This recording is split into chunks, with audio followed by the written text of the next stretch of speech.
ধনশিৰি মহকুমাৰ বৰপথাৰত থকা ধনশিৰি ঔদ্যোগিক প্ৰশিক্ষণ প্ৰতিষ্ঠানত নতুনকৈ এটা ৱৰ্কশ্বপ নিৰ্মাণ কৰাৰ ক্ষেত্ৰত ব্যাপক গাফিলতি হোৱাৰ অভিযোগ উত্থাপিত হৈছে।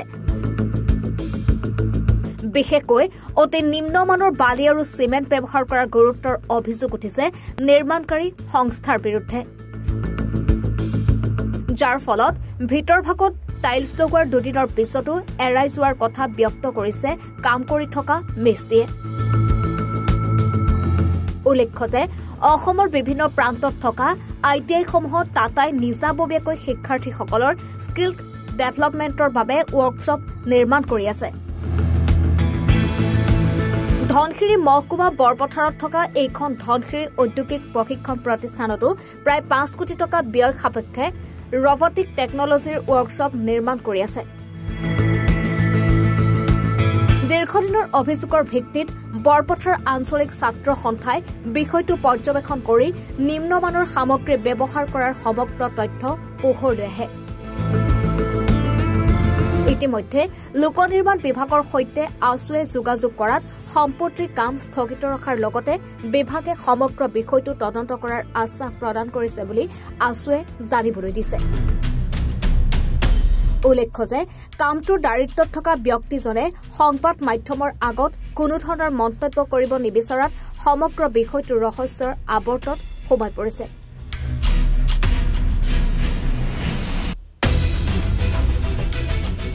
চাইছো বালিটো অলপ বেয়া আছে। আগতে চিমেণ্ট যিখিনি আনিছিল সেইগতে চিমেণ্টও ভাল নহয়। পিছত আজি ৰাতিপুৱা আমি আহিছো, আহি পিনে এই চিমেণ্ট দি কাম কৰা নাই। পিছত চিমেণ্টটো বেলেগ আনিছে, বালিটো সেইটোৱে আছে। বালিত মানে মাটি মিক্স আছে আছে, মানে এইটো অৰিজিনেল নদীৰ বালি নহয়, মানে মাটি বালি আৰু। কাম কৰাত অসুবিধা হৈছে? অসুবিধা হৈছে। কাম কৰিব নকৰে নেকি? নকৰো, এতিয়া কেনেকৈ কৰিম? কি বুলি কৈছে আপুনি মালিকক? মালিকক কৈছে যে আমি এতিয়া কাম নকৰো, এনেকুৱা কাম কৰিম, পিছত কিবা হ'লে তো আমি কাম নাপাম না। আমি কাম কৰা মানুহ হয়, কাম কৰিবই লাগিব। আজি ইয়াত কৰিম, কালি বেলেগ জাগাত কৰিম। কামটো ভাল হ'লে মানুহে আমাক বিচাৰিব। বালি এইটোৱে আছিল আৰু চিমেণ্ট এইটোৱে আছিল। চিমেণ্টটো আজি চেঞ্জ কৰিছে, কিন্তু বালিটো এইটোৱে আছে। টাইলছ ৰখা নাছিলে নেকি? টাইলছ ৰখা নাই, মানে টাইলছটো আমি যোনটো ছেট হ'ব, মানে এই ফিটিংটো হ'লে মানে টাইলছটো এদিনৰ ভিতৰত মানে আৰু হৈ যাব। মছলাটো বনাও যায়, সেইটো মিক্স হৈ গ'লে কৰিলে পিছত টাইট হ'ব। এইটো আপোনালোকেও গম পায়। এতিয়া সেইটো আজিলৈকে হোৱা নাই। মানে আমি আজি ৰাতিপুৱা আহি চাইছোঁ যে এইটো চিমেণ্টটো মানে ধৰা নাই।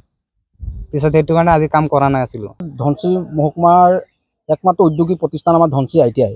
এই ITI-টোত কেইবা বছৰো কিন্তু কোনো ধৰণৰ তেনেকুৱা ছাত্ৰ ছাত্ৰী উপকৃত হ'ব পৰাকৈ কিন্তু কোনো কামেই হোৱা নাছিল। ৰুমেই হওক বা ৱৰ্কশ্বপেই হওক, তেনেকুৱা ধৰণৰ কোনো কাম হোৱা নাছিল। কিন্তু বহু বছৰৰ পাছত কিন্তু আমি এটা প্ৰায় 5 কোটিৰো অধিক ব্যয়েৰে আজি এটা ৱৰ্কশ্বপ আমি পাইছোঁ। কিন্তু আমি ৰাইজৰ এটা দাবী আছিল যে তেওঁলোকে ইয়াত বিভিন্ন ধৰণৰ কামত গাফিলতি হৈ আছে। সেইবাবে আমি আজি বৰপথাৰ আঞ্চলিক ছাত্ৰ সন্থাই এটা সজাতি দল আহি আমি সেই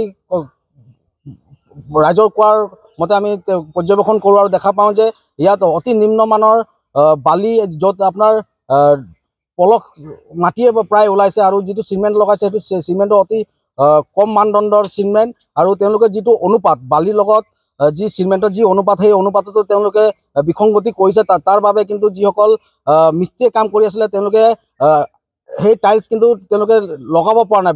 বাৰে পাতি লগাই বাৰে পাতি উঠি আহে। সেই তেনেকুৱা ধৰণৰো এটা পৰিৱেশ এই আমি দেখা পাইছোঁ। আৰু তেওঁলোকে মিস্ত্ৰীসকলে নিজে কৈছে যে আমি এনেকুৱা বালি দিয়ে ইয়াৰ এনেকুৱা ধৰণৰ কাম কিন্তু আমি আজিলৈকে কৰা নাই। আমাক যিহেতু আমি কৰ্মচাৰী, আমাক কাম কৰিব দিছে, সেইবাবে আমি এই কাম আমি কৰি আছোঁ। কিন্তু আমি এই কাম কৰি আমি নিজেও সুখী নহয়।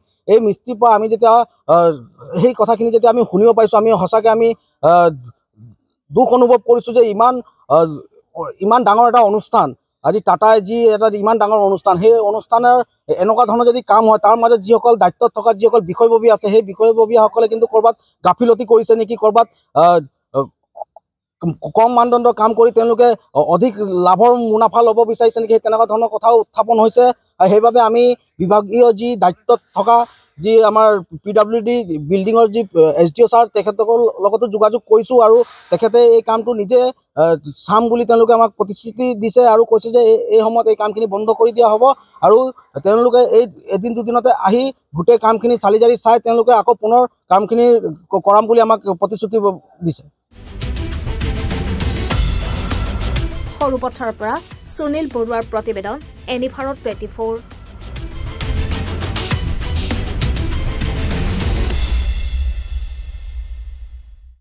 ৰঙাপাৰাবাসীৰ বাবে সুখবৰ।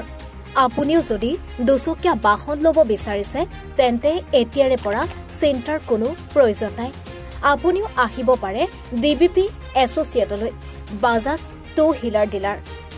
আমাৰ ঠিকনা ৱাৰ্ড নং 8 ঠাকুৰবাৰী ৰোড, ডাকঘৰ, ৰঙাপাৰা, জিলা শোণিতপুৰ, অসম। আমাৰ যোগাযোগ নম্বৰ হৈছে 9435707133। আন এটি নম্বৰ হৈছে 9707967285।